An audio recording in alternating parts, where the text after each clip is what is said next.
All right, welcome to the last part of this three-part series. If you didn't catch the first part or second part, you can go ahead and click on the link in the description below. That'll take you over there. This is part 3 of the layouts, pencils, and inks. We're going to get into the finishing up of the inks here. Hope you enjoy. Stay to the very end. Thanks again, like and subscribe.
Alright, you can see me laying in some long lines here.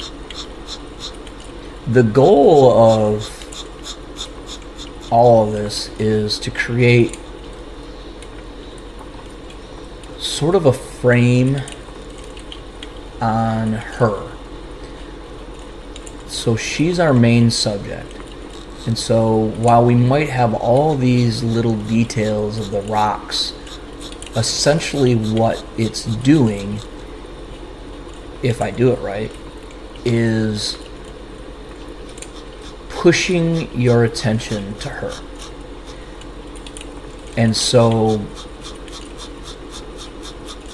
you're wanting to build a frame that surrounds the main figure, a focal point. And so as this progresses, you'll see that these rocks will get darker.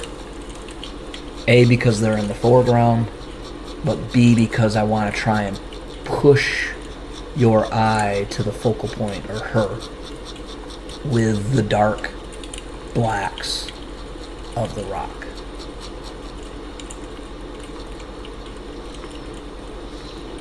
And so ideally what you want is this spotlight, subtle spotlight, unless the figure is actually in a spotlight, but a subtle spotlight where most of the detail, most of the lightness of the drawing is where the main figure is.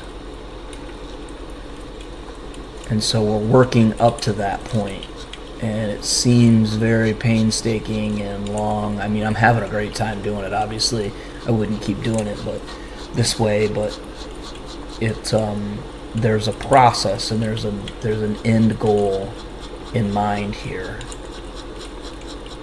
And many people who look at art don't realize that. Maybe they don't appreciate it, but there is an end goal, and that end goal is to highlight the main subject, always. And so you're constantly pushing and laying in, whether it be color or ink, to sort of push the viewer's eye in the direction of the main character.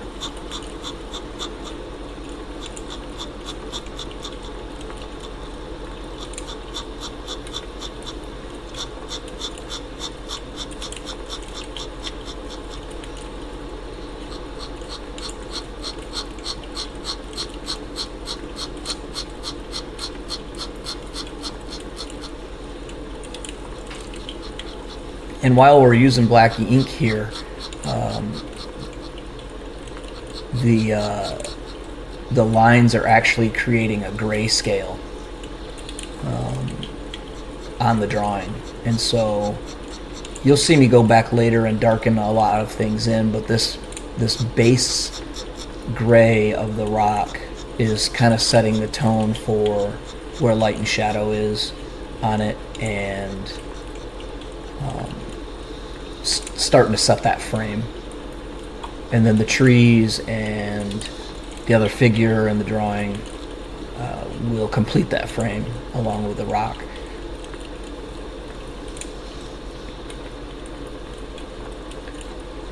I want to say that most of this hatching that I'm doing is very much inspired by Alfredo Alcala, who did a lot of the inking of John Buscema back in the day on Marvel Comics Conan, magazine size and regular comic size. And I can almost assure you that he used quill on his inking. And if you look at those old Conan comics, which I'm just completely inspired and intrigued by the inking process, by a lot of the inkers there, honestly, but Alfredo Alcala seems to be the one that, for whatever reason, and everybody sees a little bit different in different artists, but he seems to be the one that I gravitate towards, and really where I try to work my inks like. If I were to say, yep, I want to be like this guy or this inker, Alfredo Alcala would be the one that I would emulate the most in my mind. Now that might not always translate, because all artists inevitably have to be themselves as well, but he just does a phenomenal job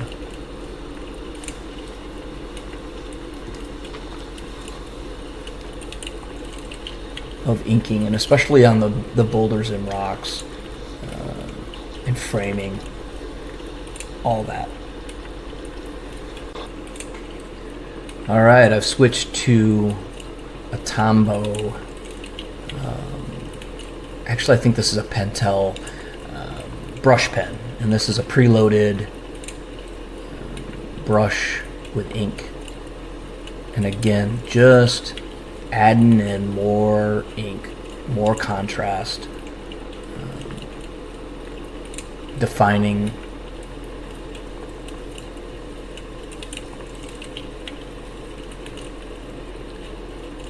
And then once I get going here, I'll want to get in some shadows behind each of those icicles, and that'll be with this brush pen as well.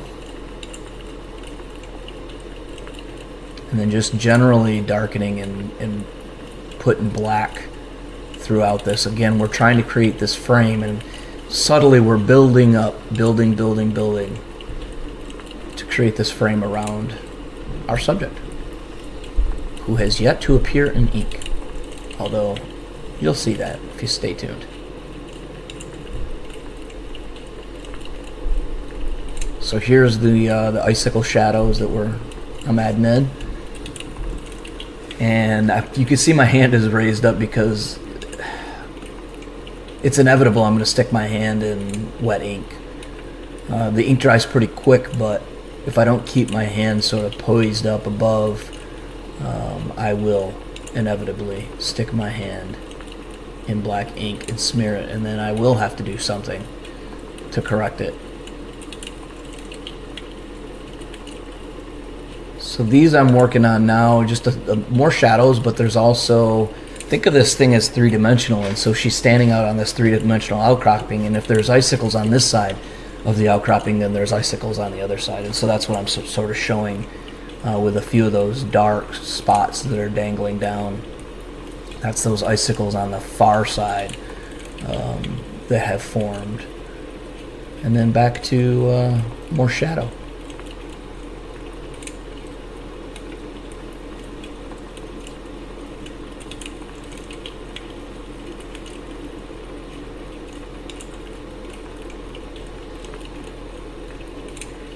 When you're doing these shadows, you really need to know where your light source is coming from. And so in this case, the light source is kind of coming from the drawing's right, or my right, our right. And so you can see that I'm leaving a little bit of a white space, and then the shadow lays down. All right, here you can see the trees on the right hand side majestically appeared. No work at all on those whatsoever. No, I'm just kidding. I probably took a coffee break and forgot to restart my camera. As art is, sometimes you just get involved before you engage all of your tools, and I forgot to turn the camera on for those trees. But you'll see me working on the background trees as we work here.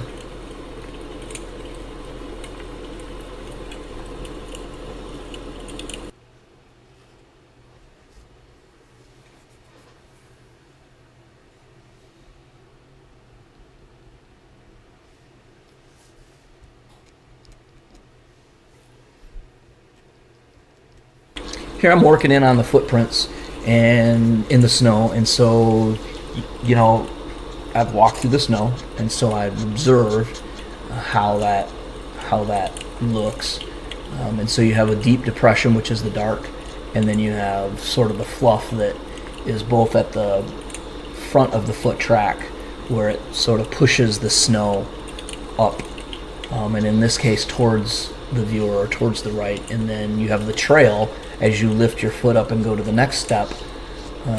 This sort of drops errant snow off your foot as it goes, and so you have a distinct trail. And that's what I'm working on right now. It's just working on the push versus the drop and how the light is hitting that, because inevitably all art is how the light is hitting at anything that we're drawing, especially in black and white. How the light, and you're constantly asking yourself, how is the light hitting? How is it hitting? How is it hitting? Where's it coming from? What's it illuminating? What stands out? And how can I show a viewer exactly what I want to show them with the light and with the dark?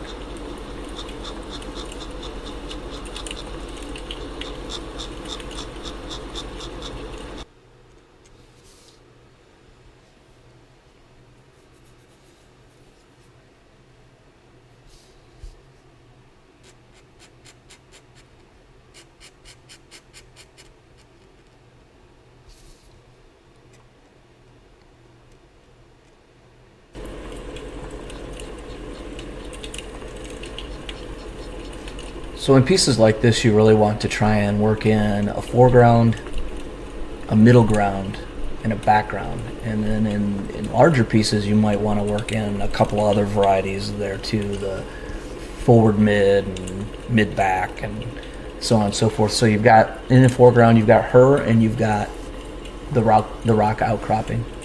And then what you'd say the middle ground would be is those two trees on the right, and then some of the trees on the left.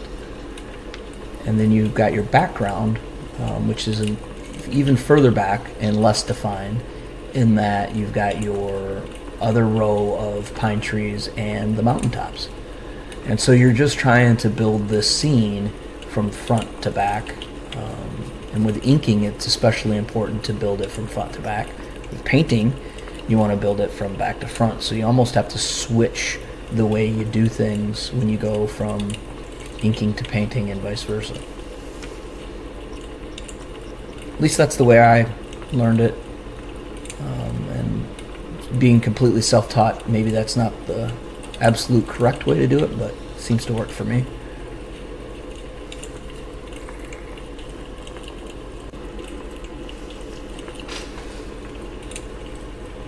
All right. Working on her hand with the spear. Getting that inked in and all the fingers and whatnot. Because again, I'm working from foreground to background. And so I want to work on those trees next, but I can't until I get her spear done and her hand. And wrapping those fingers around in space around that haft of the spear.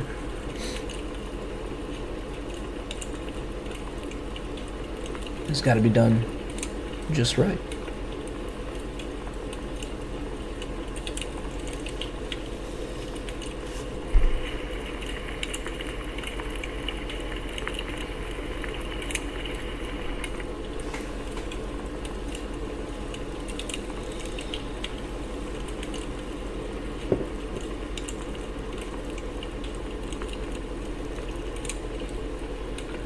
All right, she's got this strap that holds some sort of pouch, kind of cuts across.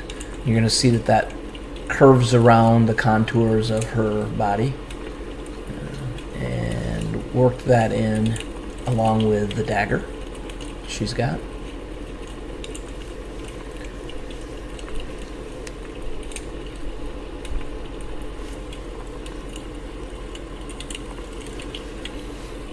At least the hilt of the dagger anyway.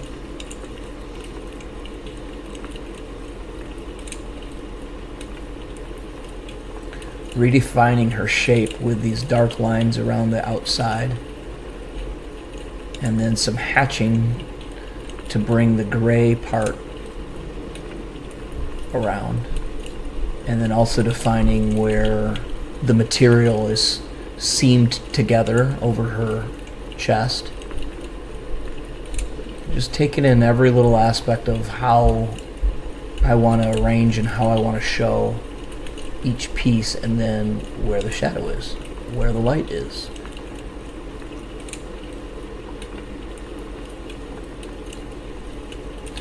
Sort of the drawback of using quill and ink is that you constantly have to go back to the ink pot. Now, they do make pens these days that Rapidograph or some name that they use. I don't quite know. I don't use them. I still like the monotony, I guess, or the meditative quality of going back to the pot and inking.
Alright, continuing work on the belt here and that high-waisted chunk of leather that she's wearing. It's going to be mostly dark down and through here as it recesses back, and as the thigh and knee, lower leg all kind of hide that region, and so that'll be all recessed back and it'll be darker.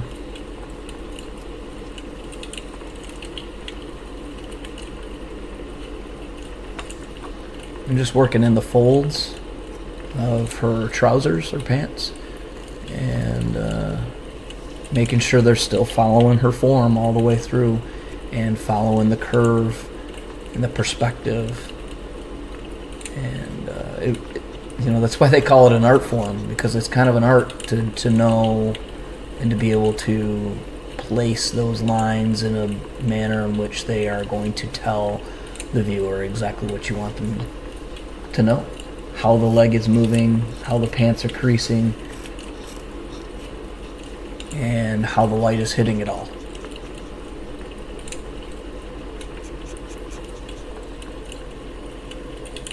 I feel like I could go a little bit heavier with the dark black inks. I know there are styles out there that I admire that go really heavy with creating a full divide between black and white without all of the hatching. But I'm just not confident with it, I guess. And so you'll see a lot of the times I'll lay in some hatching, and then I'll lay in hatching over top of it, and I'll lay in hatching over top of it. And when I come back in with the Pentel Brush Pen, I'll just make it all black. And part of that is feeling my way through the drawing and feeling where I can push darks and lights and shadow and where I can't. And if I think that I need to separate a form, a lot of the times I'll leave it gray with the hatching, and then go back later and decide that it can go all the way, push it all the way black. And I know I can't remember who I heard this from, but very, very popular artist basically said there is no gray, you just need to go black. Well, I like the gray, and I don't know, I just can't go black all the way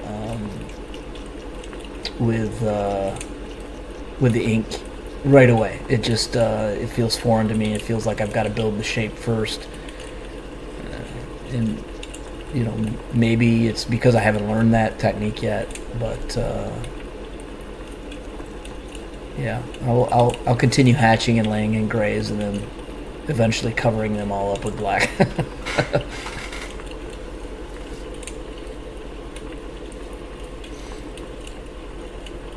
Alright, working on the pullover of a boot. Talked about this during the penciling phase, but now I'm working on line weight, especially where the boot is pulled over the other part of the boot, that cuff, and making sure that there are thicker lines where the light would cast a shadow from the cuff onto the actual boot.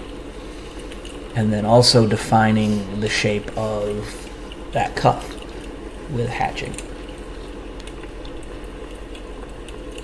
And here you can see I'm going to go right back in and do exactly what I said I was hesitant to do, which was laying a lot of black. But that spot where her pouch, basically it's like a satchel, hangs behind her, it just needed to be black. And it took me a minute to get there, but we got there. And then, of course, now trying to bring her pants and her figure in around, and keeping in mind we're still trying to frame, in this case we want her face and chest area and that hand that's pointing, we want that to be the object of our viewers' attention. and not anything else. And so we're still trying to frame. You can see now I'm going right to black after hatching. So I do a lot of work and then I cover it all up with black. Such is life.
Alright, here I'm kind of working my way around the figure, around the foreground and the midground, and making sure that I've tidied all those lines up.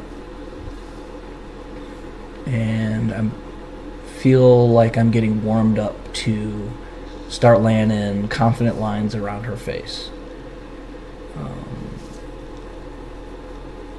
Usually I like to keep my confident lines for my hands, my face, and all the rest of it can sort of not be as confident if necessary.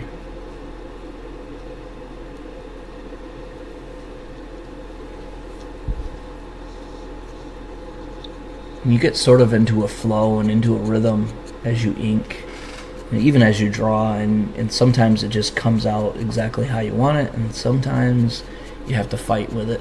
And part of it is fighting with your brain, and part of it is fighting with a tool and your mood and all that. So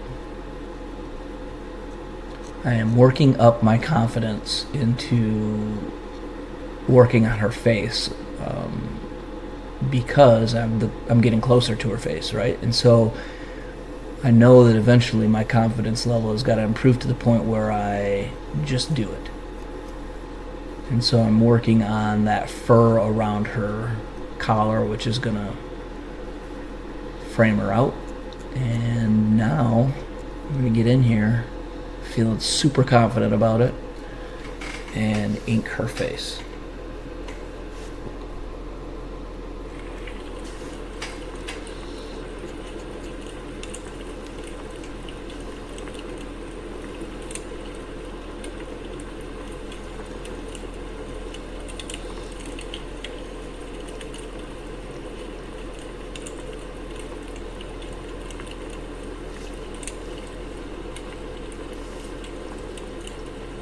Here, with her hair, I'm indicating which way the wind is blowing. And generally speaking, you want to keep that direction the same throughout the whole drawing. It helps.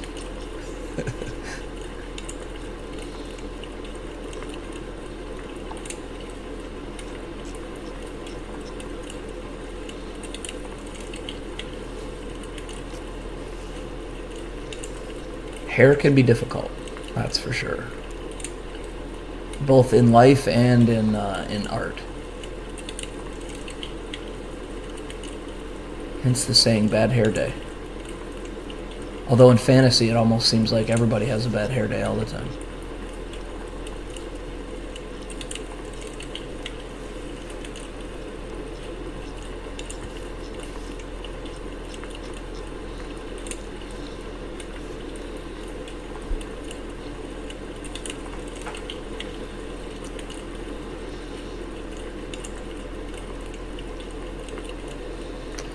Alright, taking those initial jawline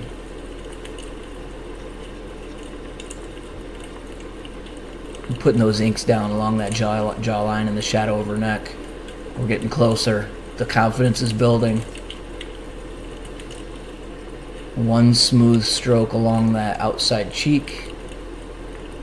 And that went well, and so now we'll progress into the lips and nose. And oh my goodness, my confidence must just be through the roof. I'm hitting an eye.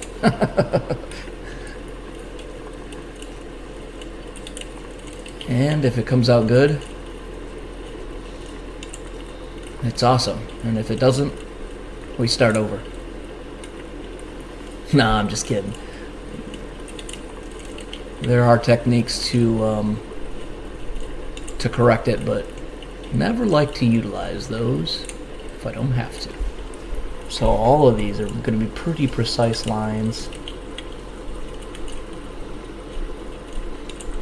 And with a female face, especially a young female face, you want to keep the line usage to a minimum. You're just hinting at things like eyes and eyelashes and the furrows of their eyebrow and whatnot. You want to keep it simple. And in the overall theme, you want to keep it white. The least amount of black in that area, the better, because again, you're trying to frame her face. And the hair is going to help with that. And the rocks in the foreground is going to help with that.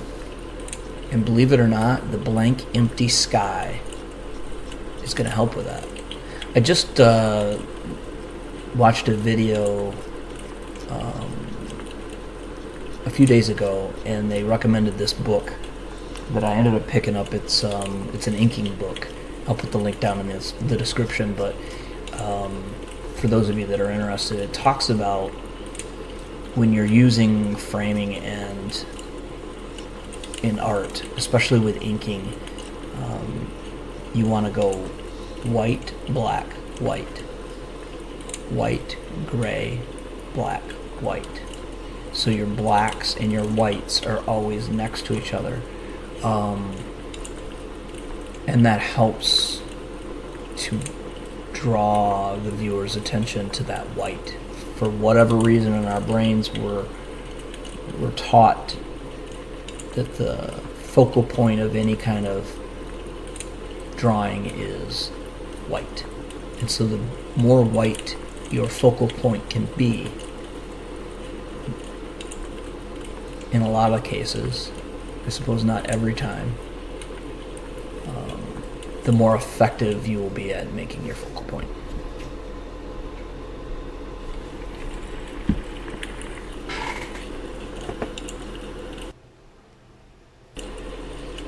That book I mentioned is called Drawing with Pen and Ink by Arthur Guptil. And I picked it up off of thrift books for pretty cheap. And that was one of the interesting things that I pulled out of it, was that the white, black, white, and white, black, gray, black, white technique. That's I didn't know that before. Constantly learning.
Alright, we got the spear in the tip of it, so now we can ink out these pine trees.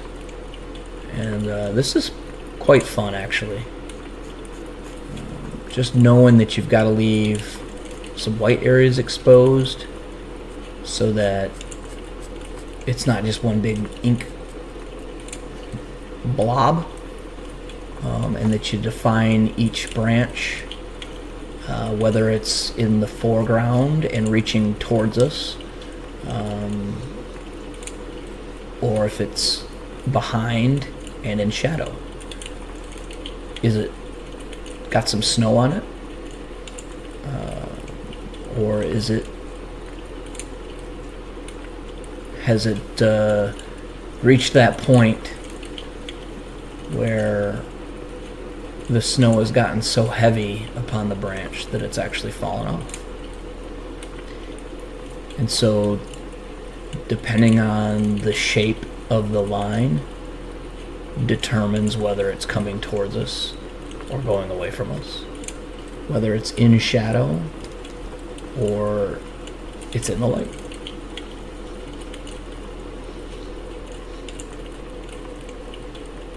Branches are fun to draw just simply because you can't really mess them up. You honestly can't, as long as you keep in mind if it's coming towards you or going away from you, if it's in shadow or in the light. the shape of it could come in a number of varieties, right? And so that's what's super fun. You're creating this scene, in the infamous words of Bob Ross, you're creating this beautiful tree. In my case, I like to think of them as foreboding trees, but I'm just kind of demented like that.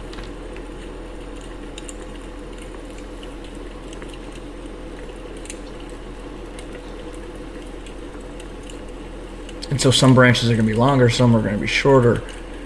The trick is not hiding them. And then, especially when you have overlapping trees, like you're going to get into here in a little bit, making sure that you don't do too much work on it. It becomes obscured to the point where you can't tell one tree from another, or if it's just too messy with ink, becomes one big black ink splotch.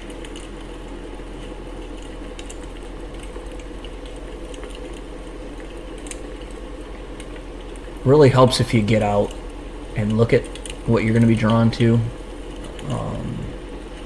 I think I mentioned that I'm from Michigan here, and we have quite a few pine trees, a bunch of different varieties of trees, hardwoods, softwoods, and it comes helpful in artwork to have seen that stuff. And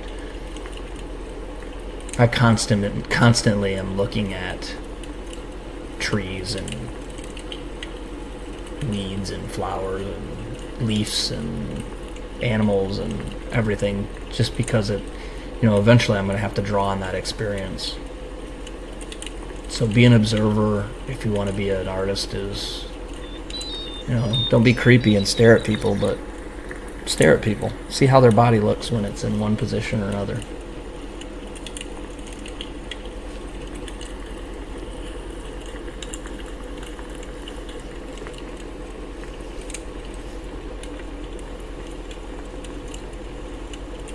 I suppose there is a bit of a technique to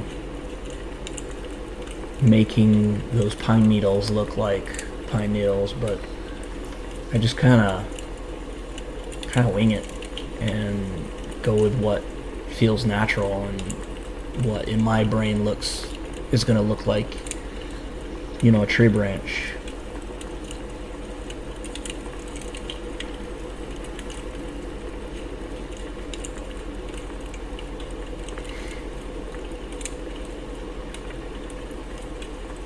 We didn't talk much about the other figure in the drawing because I didn't show the process. Again, I probably stepped away and didn't turn the camera back on, but there's another figure in there, and he's kind of hooded with his parka on and another spear, but I didn't want her to be out there all alone.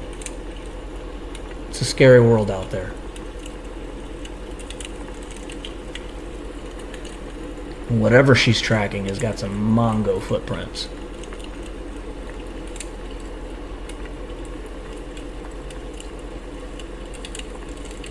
Here I'm just tightening up the rest of the drawing with black, as you'll see me do from pretty much here on out. I'll work a little bit more on the tree. Again, on the trunk of the tree, your shadow is going to be cast on the side that faces away from the light. So when you're drawing the trunk of your tree, you got to make sure that that side is darker. Now you certainly have to define the other side, but you want it to be darker. And in our case, the sunlight is coming, or the light is coming from the right, and so the left side of that trunk of that tree will be darker. Everything has got to fit. You can't have shadow on one side in one part of the drawing and shadow on the other side in another part of the drawing, unless you have multiple light sources, and then it becomes very tricky. But in the case of the sun being our light source in this picture, it's got to stay consistent. Consistency is key. That doesn't mean you can't have detail on the light side, but you want to keep your shadows shadow and dark.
Alright, just going around with my Pentel Black Brush Pen and tightening up the drawing. We are getting close on this one.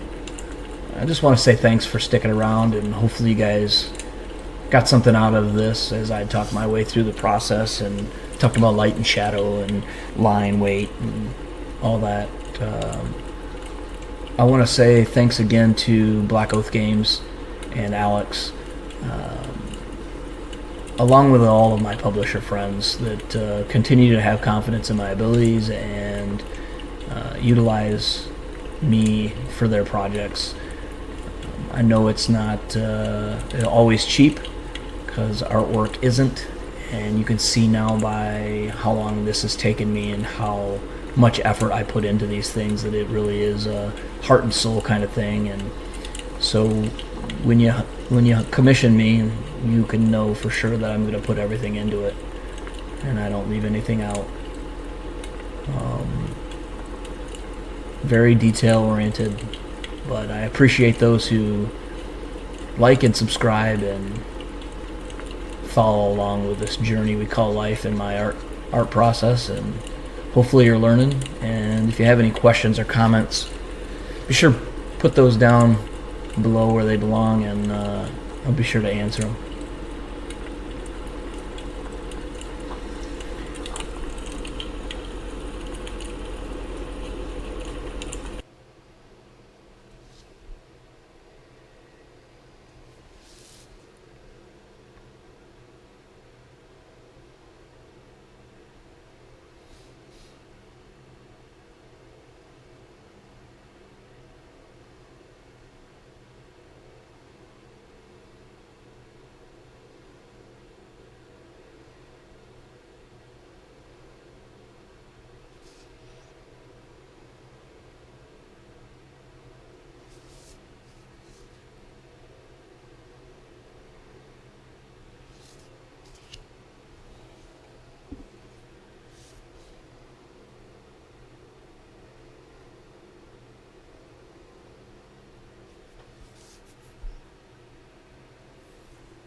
Somebody asked me, when do you know when to stop?